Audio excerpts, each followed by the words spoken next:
Bom dia. Paz seja convosco. Amém. Pega a palavra de Deus na tua mão, que é a Bíblia.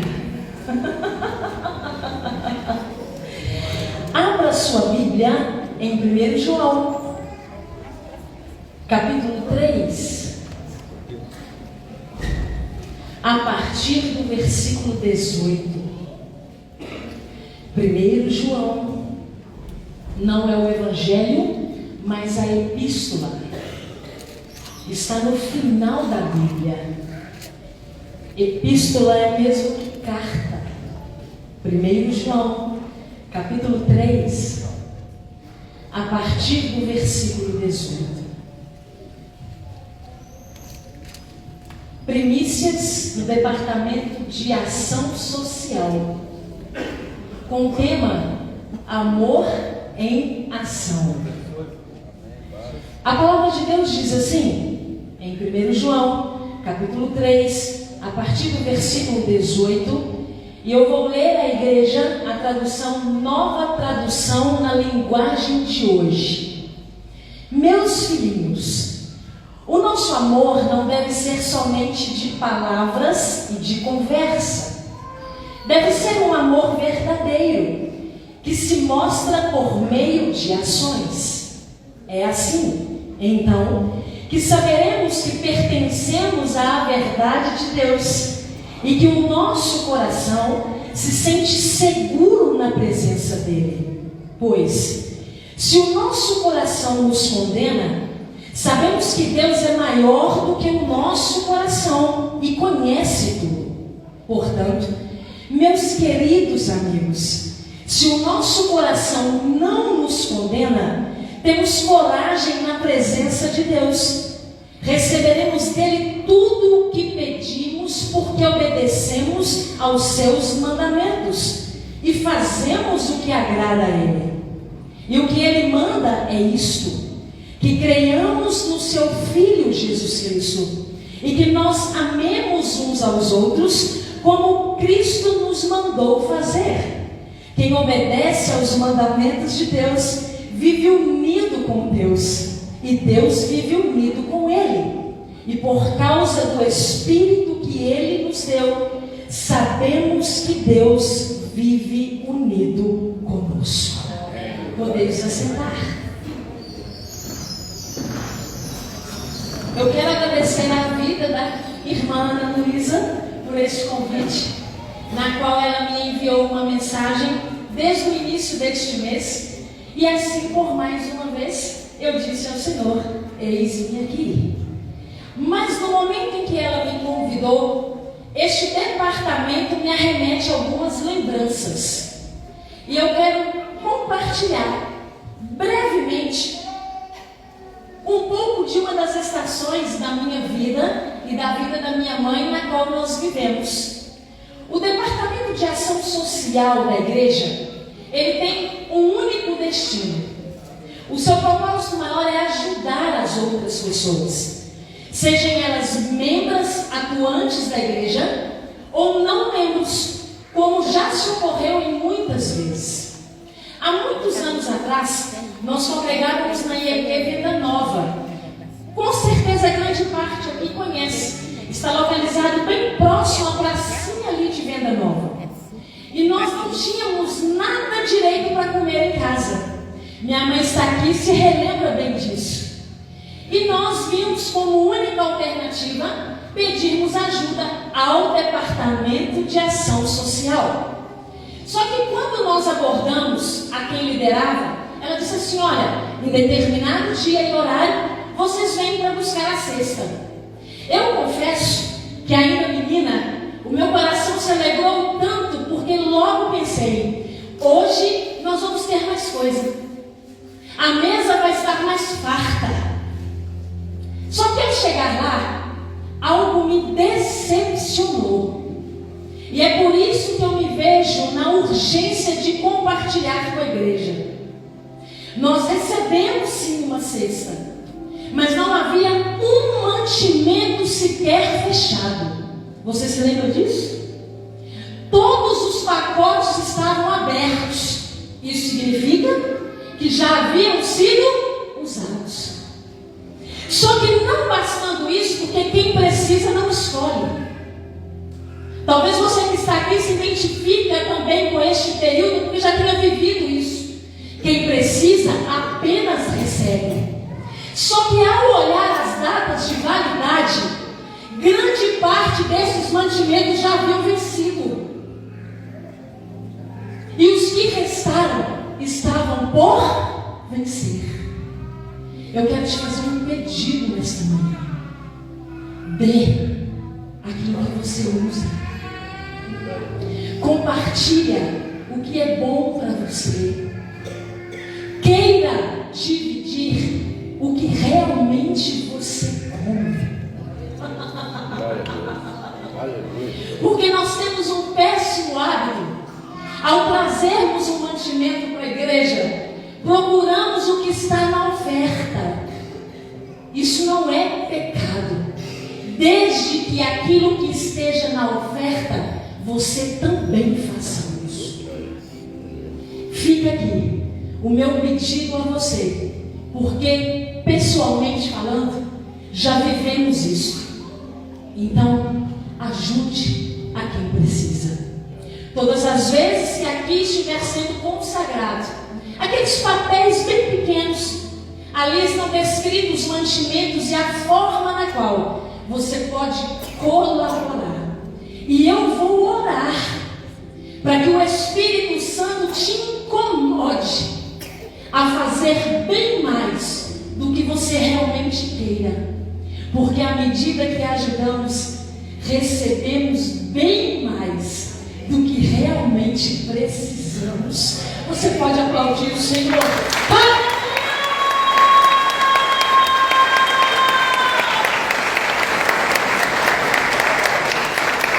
Glória a Deus. Amor em ação. Lemos alguns versículos dentro de um capítulo de uma carta, onde João escreve para falar de uma das suas maiores características, o amor.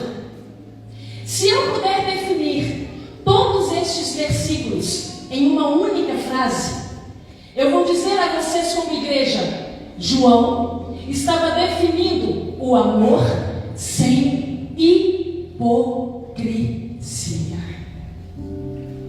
Talvez você me compreenda melhor ao me responder essa pergunta que eu preciso te fazer. Você acredita em quem diz que te ama, mas não demonstra? Vou te perguntar de novo. Você acredita em quem diz insistentemente que te ama, mas não demonstra? Eu não tenho em responder por você que não. Porque todo sentimento sem demonstração é sentimento fingido. Não adianta apenas eu externar com as palavras o que sinto, se eu não provo com as minhas atitudes. Sabe o que João estava dizendo? Somente o amor concreto pode ser considerado como amor autêntico. Sabe o que era amor concreto? É o amor que se demonstra com atitudes. Ao ver o que João escreveu, ele estava relatando sobre um dos princípios imprescindíveis para servir a Cristo. Tem que aprender a amar. Talvez você esteja olhando para mim pensando, não, mas eu amo muito a Deus. Sim, mas como poderá amar a Deus se não ama quem está do seu lado, que você pode ver, e a Deus que nunca viu? Ou alguém aqui já ouviu? Eu não. Nós o sentimos, mas ainda o veremos. A palavra de Deus descreve vários tipos de amor. No grego, há 3 tipos de amor principais. O primeiro deles é o amor ágape, que significa um amor sacrificial. Aquele mesmo amor, se lembra? Na qual Jesus perguntou a Pedro, tu me amas? Jesus estava esperando que ele dissesse, te amo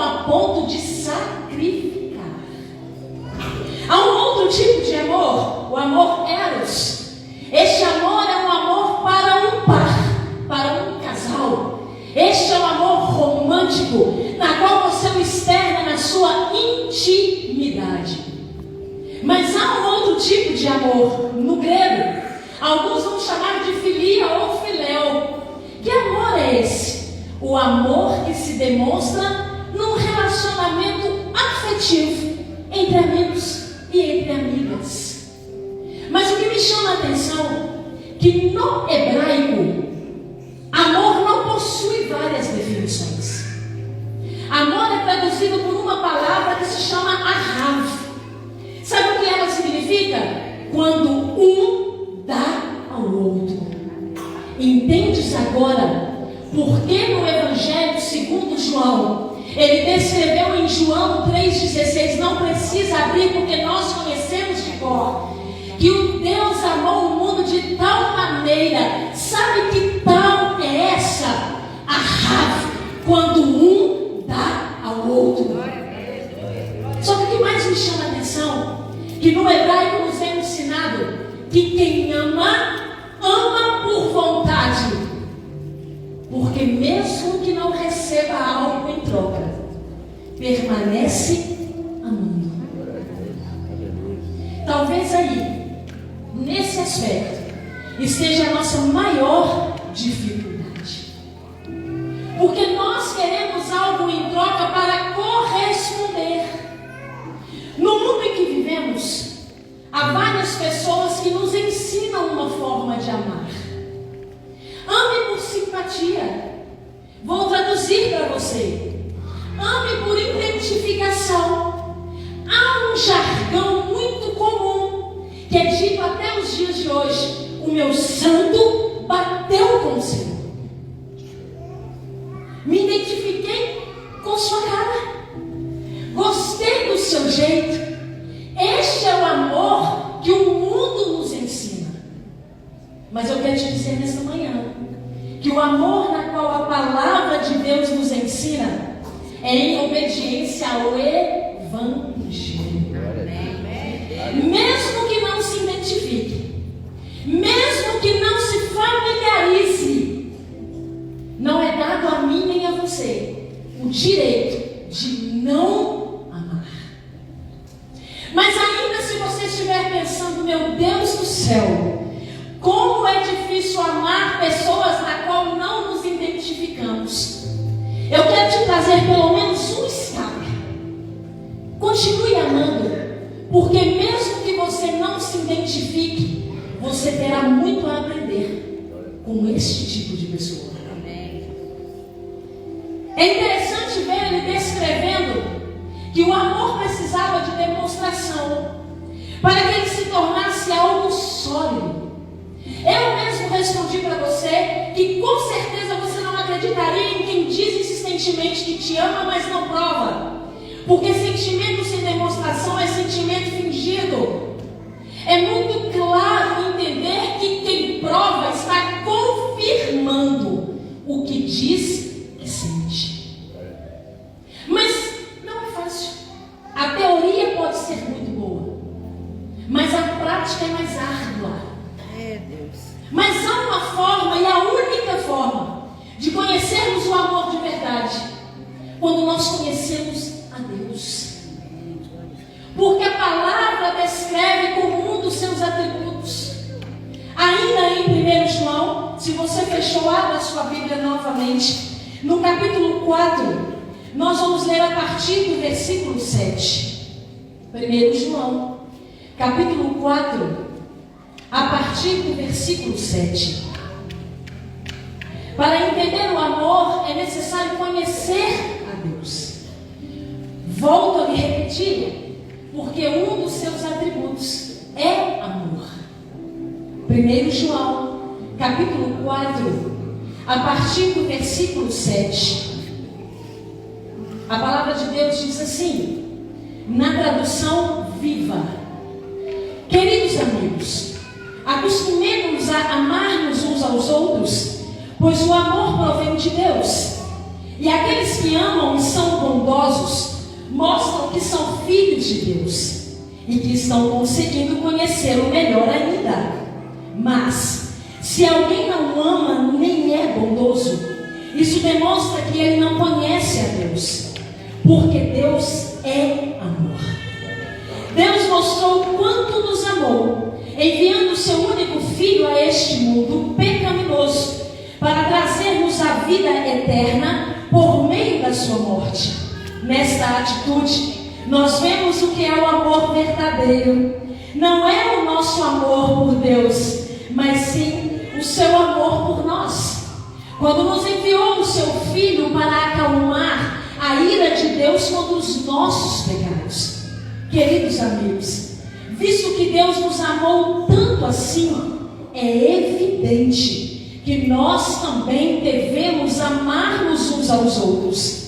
Porque embora nós nunca tenhamos visto a Deus, quando nós amamos uns aos outros, Deus vive em nós, e o seu amor em nós torna-se cada vez mais forte. Quando eu digo que conhecemos o amor verdadeiro, quando conhecemos a Deus, é porque se não o conhecemos, queremos ter argumento para não amar. E os nossos argumentos podem ser inúmeros. Geralmente, eles são pautados por circunstâncias que aconteceram. Mas eu quero reproduzir aqui uma fala de um pastor que muitos de nós conhecem, o pastor Silas Malafaia. Ele falou algo certa vez em que eu tomei para mim e guardei comigo. Quando nós saímos dos nossos lares para vir à igreja, nós estamos agradando a Deus. Quando nós dizimamos e ofertamos, estamos também participando a Deus da nossa vida financeira. Nós estamos obedecendo a Deus. Mas quando nós amamos, nós estamos nos tornando semelhantes a Deus. Não adianta apenas fazer o que é necessário. Faça o que é certo. Inverta a sua ordem de atitudes. Ame primeiro, para que ao se assemelhar a Deus, todas as outras coisas caminhem em devida obediência. Quando Deus enviou o seu único Filho, Ele bem sabia que grande parte da humanidade não o receberia. Mas isso não o impediu de tomar a atitude necessária, porque o próprio Deus ensina a mim e a você: para amar, tem que provar. Muitos casamentos hoje se desfazem porque há falta de provas. Se o Espírito Santo está me mandando dizer, eu vou dizer nesta manhã. Há homens e mulheres que estão aqui como um casal. Se você não prova e apenas fala, você abre precedente para que ele ou ela receba por concreto de fora o que você não faz em casa. Eu te peço nessa manhã, prova. E digo mais uma vez para alguns casais que estão aqui: sabe qual é a maneira mais excelente de provar amor a quem está do seu lado? Surpreenda. Faça aquilo que ela ou ele não espera que você fizesse.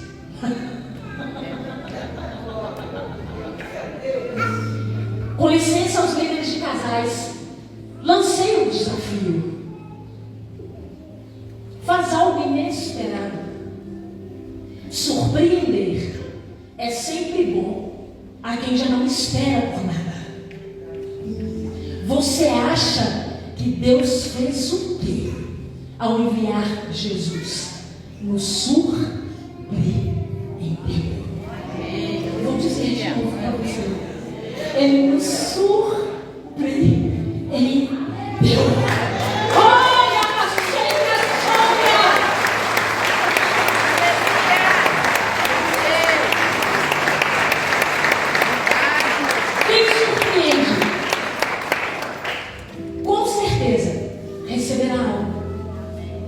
Não faça por querer receber, mas a consequência de quem se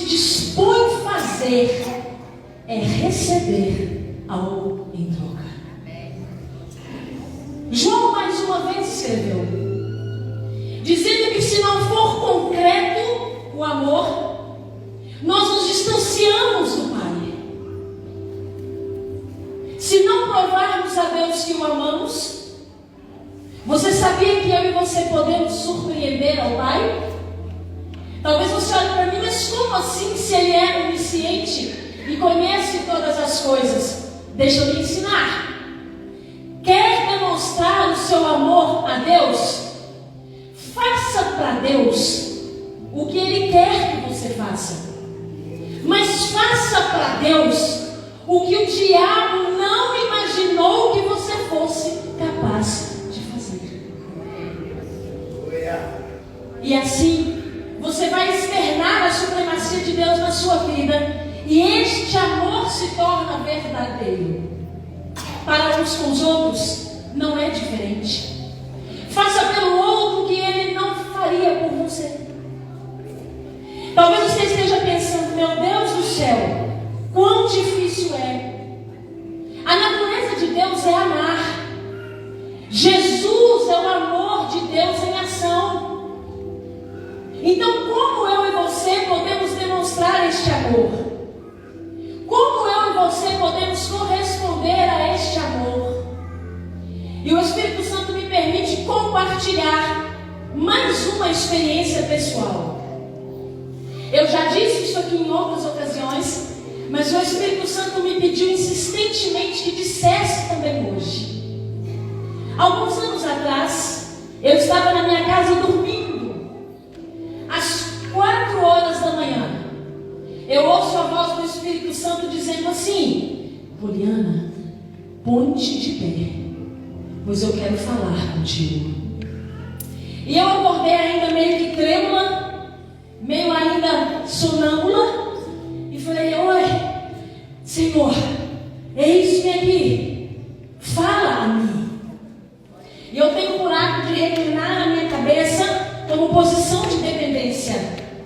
E o Espírito Santo de Deus começou a dizer: quem não gosta de você, permanece sem gostar. E eu me lembrei rapidamente do pastor Cláudio Duarte. Falei: Deus, mas que senso de humor. Às 4 horas da manhã, tu me chamas para dizer que há muitas pessoas que não gostam de mim. E o Espírito Santo continuou a dizer: sabe por que eu preciso dizer isso? Porque haverá aqueles que não vão mudar. Mas você não pode permitir que eles impeçam a mudança que eu tenho na sua vida. Amar não é fácil. Ele se faz necessário, mesmo sem querer algo em troca. E talvez você esteja pensando: e aonde isso me arremeteu? O Senhor me revelou alguns. Mas fique tranquilo, você não saberá que eu sei que é você. Porque Deus não me permite mudar com você. Porque eu não posso impedir o que Ele tem para mim. Mas não bastando, Ele disse: abre a sua Bíblia. E eu te peço mesmo, abre a sua Bíblia. Lá em Apocalipse capítulo 22, versículo 11. Neste dia e nesta madrugada, o Senhor terminou me dizendo por meio desta passagem. Apocalipse capítulo 22, versículo 11.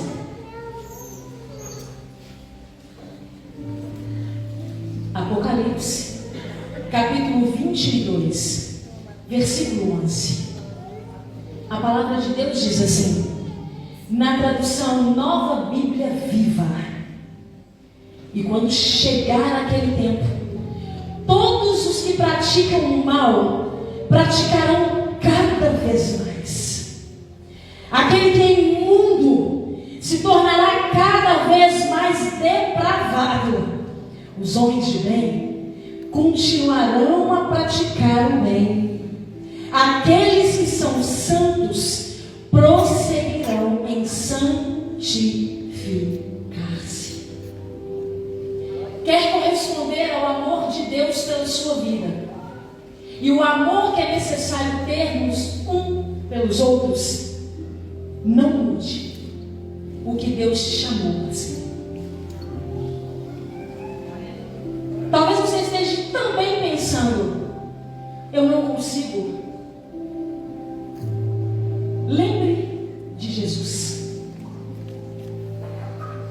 Sempre soube quem Judas era. No entanto, nunca mudou quem ele precisava ser perante Judas.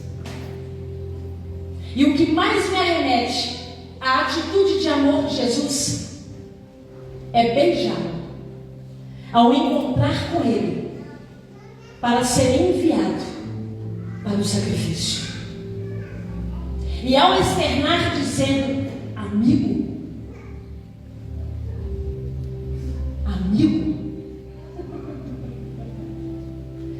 talvez esteja pensando: mas pelo amor de Deus, externar algo a alguém que já havia sido prometido como filho da perdição. Jesus ali demonstrou que jamais poderia ser diferente, pois ele conhecia a Deus. Entende agora? Porque eu e você só aprenderemos a amar quando conhecermos a Deus. O problema não é a falta do amor, é a falta de conhecer aquele que tem essa essência, Deus. Se está difícil amar, conheça mais ao Pai, se torne mais parecido com Ele, para que as minhas e as suas atitudes correspondam a Ele. Essa definição acerca do comportamento de Jesus foi descrita por um autor muito conhecido nesses dias. Ele é best-seller em todos os títulos que ele lança em pré-venda. Alguns aqui eu sei que o conhecem. Chama-se Augusto Cury. Ele é um homem ateu. Se você não sabe o que é o ateísmo, aprenda. Não há princípio de fé. E ele era um homem assim. Ao estudar sobre Jesus, mas o que o levou a estudar sobre Jesus? A ele ver e ouvir por diversas vezes o comportamento de Jesus acerca de 12 homens, na qual ele mesmo escolheu 12 homens diferentes, 12 homens atípicos. Talvez você esteja me perguntando o que é atípico, alguém que é diferente. E se eles vivessem nesses dias, todos eles seriam um diagnóstico. Sid e F. Quem estuda aqui na área sabe o que eu estou dizendo. Todos eles teriam, com certeza. E Jesus escolheu de forma variada estes 12. E este homem, ao ouvir sobre isso, falou: meu Deus, eu preciso estudar sobre Jesus. Porque não há condições de um homem não mudar a sua postura em demonstrar o seu amor perante 12 pessoas diferentes. E ao estudar a personalidade de Jesus, ele chegou a uma definição: ele conhece o amor. Porque mesmo lidando com faces tão diferentes, ele sabia se comportar com cada um, mas amava de igual forma a todos. E é uma frase que eu escrevi para não errar, para compartilhar com vocês nessa manhã, que diz assim: o verdadeiro amor nasce quando se cobra menos e se doa mais. Vou repetir. O verdadeiro amor nasce quando se cobra menos e se doa mais.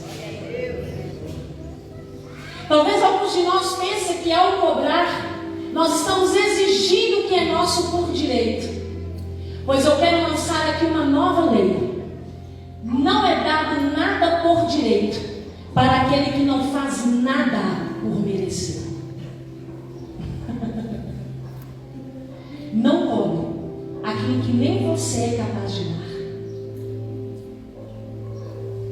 Lembre-se que ao início eu disse aqui: sentimento sem atitudes é sentimento fingido.